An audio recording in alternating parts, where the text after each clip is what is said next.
Greetings. Let's get that sound going real quick. Or did I just like my greetings later and gentlemen? Greetings. It's the host of the usual sabotage with another UFC talk. This week, UFC goes to the kingdom of them Englishmen with Curtis Blade, Tommy Aspinall, main eventing that card. Chris Gertish, Jack Hermanson, co-main, with Darren Till actually stepping out of the card. So that's why Chris Curtis is stepping in. Chris Curtis has actually done this quite a bit where he stepped in for a couple of fights. I don't know. He was on Ariel Helwani, The Nose's show, the MMA Hour, talking about it. He was talking about it, saying that he actually enjoys it. I mean, he says he's ready all the time. So I guess that's a good thing. Then we got Jordan Lovett, Paddy the Baddy. He's back for another one. It's always a good show. Surprisingly, he's actually not the co-main. He's the third to last fight. So that's good for Paddy the Baddy Pimblett. Always a show when him and Molly McCann are both on the card, so that you already know the crowd gonna be wild, live, and all. But yes, Molly and Patty the Batty are both on the card. Yeah, this card is pretty stacked. I didn't really catch too much of Brian Ortega, Yair Rodriguez, myself, or Amanda Lemos Watterson fight. I didn't really catch too much of any of last week's fight. Work reasons, ladies and gentlemen. It was an early card, so hopefully I don't have the same situation, because this card could be. I mean, I don't think you could, since there's no title fight. But for Tommy Aspinall, it slightly could be. I mean, it's going to get him closer to a title fight, which is nice for him. Because everybody else in that heavyweight division, I'm pull up the ranking right quick. Everybody else in the division is pretty much fought for the title. Derek Lewis, Ciri Gone fought for the vacant title, was it 6 months or so ago? Francis versus Ciri happened, which Francis, is a Frenchman, ended up winning the fight with a messed up knee. Like, that is crazy. And everybody was down there wrestling, and he showed that he can wrestle like a mug, which is kind of crazy, because he's known more for his power of destruction, as in Francis. He's obviously known more as a power puncher, and now he can actually wrestle too. So that's scariness right there. Trying to pull up the heavyweights. Where are the heavyweights? I'm seeing the pound for pound. Francis is top. I don't know how Francis. I guess it makes sense. Usman, number 1 in the pound for pound. Alexander Volkanovski. Number 2, Israel Adesanya with his last fight last week or 2 weeks ago. Number 3, Charles the Bronx Oliveira. He's been very dominant as of late too, so that makes sense that all those guys. I don't know. It doesn't make too much sense to me that Aljamain Sterling because actually, he was pretty good before the Peter Yan situation, so I guess it somewhat makes sense. Funny thing is, Peter Yan is still on there too. Stipe Miocic. John Jones is obviously hasn't done anything for 2 years or so, so he's down at that 11th spot. I'm actually surprised he's still in that pound for pound. Glover Teixeira at 11, and he's not even really the. Oh yeah, so Yuri actually came up to 9th in the pound for pound. I don't feel like it's that hard to get into the pound for pound, and you're not too hard to drop out of the pound for pound. But yeah, I was actually just looking at the heavyweights, and I just went off on that. Oh yeah, so yeah, Stipe Miocic. That's the fight they're saying that could happen. Stipe versus John Jones for a number one contender, or the interim belt, or Stipe Miocic versus Francis. But I don't know if that's gonna happen because Francis had the knee situation done. So Francis Ngannou can't obviously fight. I don't know how long he's gonna be delayed for, or can't fight for. Probably a couple of more months. Forget it was like 2-3 months ago that he had surgery. So yeah, actually this fight could technically be a number one contender fight, as I was trying to get to. The Curtis Blades versus Tommy Aspinall. Tommy Aspinall, I guess that's what the Brits have been singing for the boy Tommy.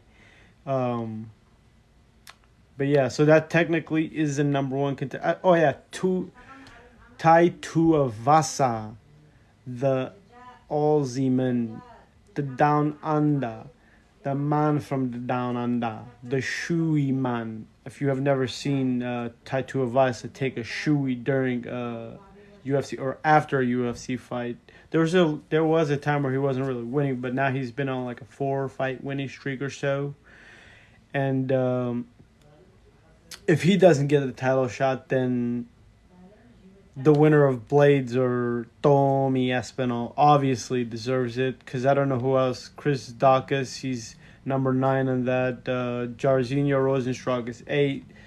I think Curtis Blades actually knocked out Jairzinho, and I don't see somebody else getting it from the top 10 other than those guys right there.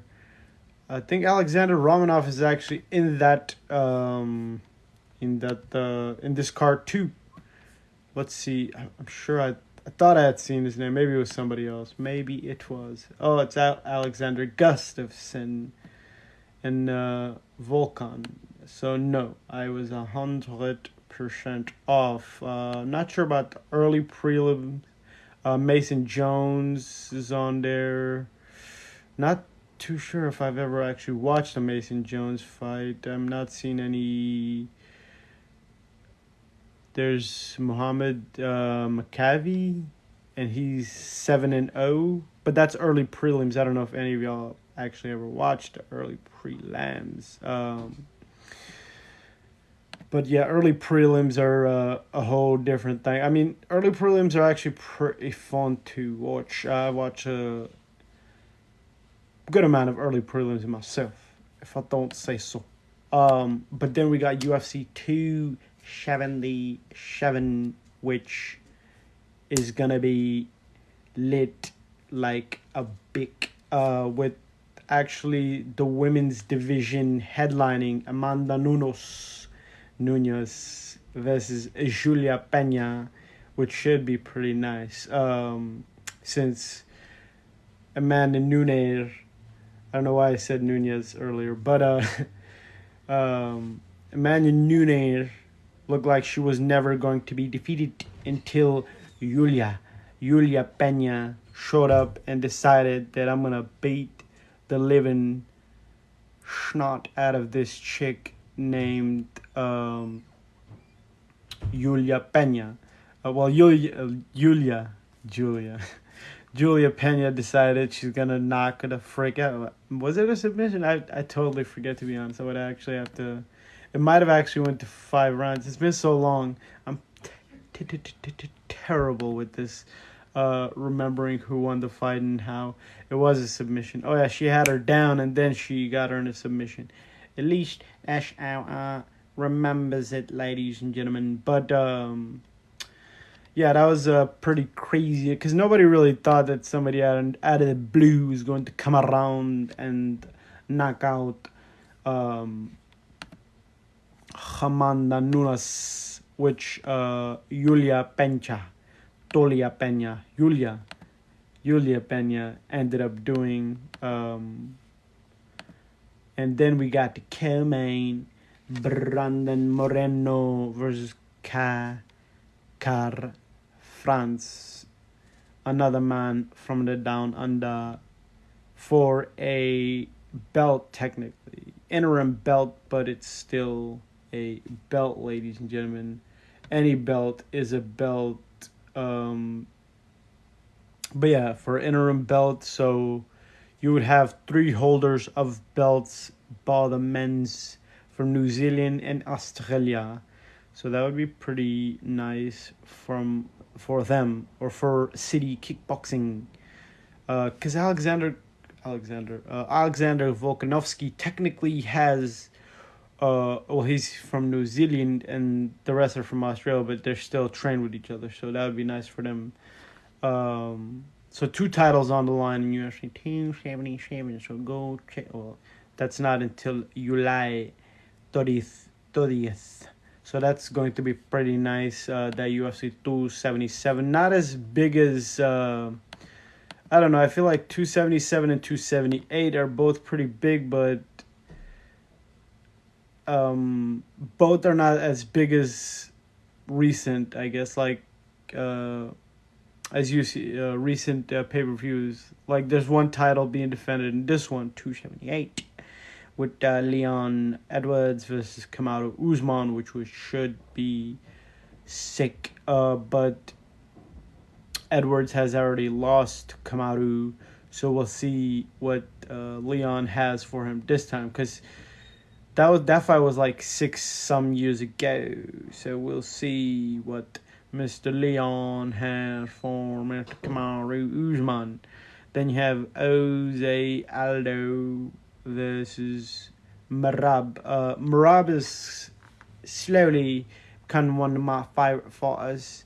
Merab, ever since that comeback win, I forget who the F it was against, but we'll check. Francisco Figueiredo is also on the 270s. See, I don't feel like 278 is like stacked